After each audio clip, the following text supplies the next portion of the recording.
Congress leaders and ministers may say, however they may pretend, the government has become a lame duck government. It is on ventilators. Any time, if the life supports are removed, the government will collapse. Elections are imminent. They will be held somewhere around October, November, along with the Rajasthan, Madhya Pradesh, Chhattisgarh, Delhi elections. The Congress party has come to the conclusion that the economic situation is going to further deteriorate and there is no chance for revival. That's why they want to cut down the losses and go for early polls after the Karnataka Assembly elections. The people of the country are fed up with the Congress government because the Congress has proved that it has no capacity or capability to run a coalition. Do not follow the coalition dharma. That's why one after another, all parties are leaving. TMC has gone, DMK has gone, and SP and BSP, they are also waiting for an opportunity. But I would like to tell those parties, whoever supports this UPA, which is anti-people, which is neck deep in corruption, which is unpopular, they will also be equally held responsible and they also have to pay a heavy price. That's why there is a public pressure on Samajwadi Party and Bahujan Samaj Party and other parties. They cannot fool the people with the excuse of communal forces coming back to power. This is like a old, tired, struck gramophone record. This will not convince anybody. People are aware that these parties are supporting Congress government out of compulsion, not because of conviction. There is a domicile sword of the cases hanging over them. That is the reason everybody's knowledge. But that also they cannot continue for long because the public mood is becoming increasingly anti-Congress day by day. So naturally they will also have to withdraw one day or other. The Congress is notoriously known for blatantly misusing the central investigating agencies like CBI.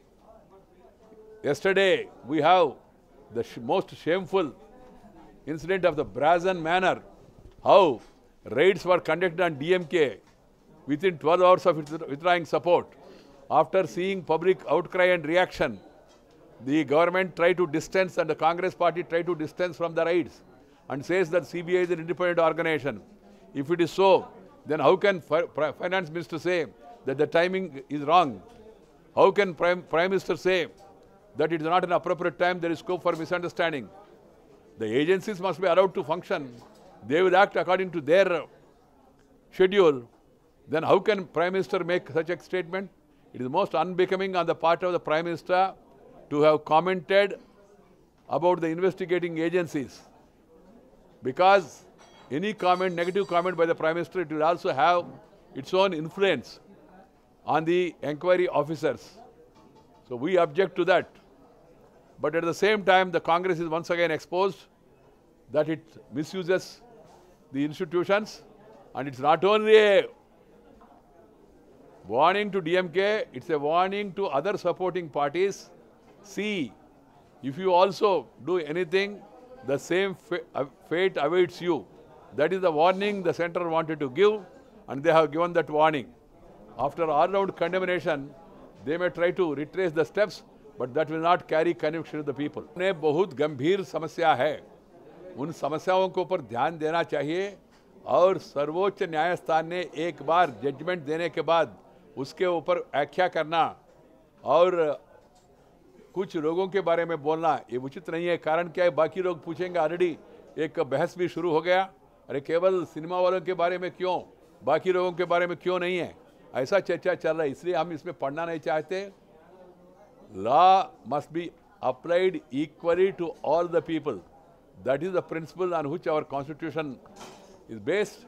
Keeping that in mind, the BJP do not want to make any comment about the demand made by certain people for giving pardon to one person who has been convicted by the court. My point is, there are other important issues before the nation. Let us focus our attention on those issues. The budget which was presented by the government could not be discussed in Parliament. It is the first time in my memory, in the history of Rajya Sabha, that the budget could not be discussed, and then finally it was to be laid on the table of the House, and they said it deemed to have been read. It is really shameful for the democracy. It is because of the ruling party is not able to manage its own allies. Their allies themselves went to the well of the House continuously and disrupted the Parliament, and Congress vows an expression for this. It speaks of the failure of the Congress party to maintain, manage its allies. As I told you, they do not have a conviction for coalition, and they do not have capacity to run a coalition. That is the reason for this. The budget is most uninspiring and deceptive. In the budget, words for the poor and deeds for the rich. That is the direction of the budget.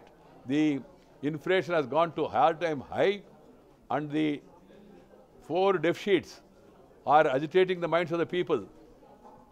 Fiscal deficit, revenue deficit, current account deficit, governance deficit, above all, trust deficit. That is the situation in the country. Even the captains of industry are looking abroad to go out and invest there because they feel the government regulations and rules do not provide them an opportunity in India to do business smoothly. This is a very sad commentary on the functioning of this government.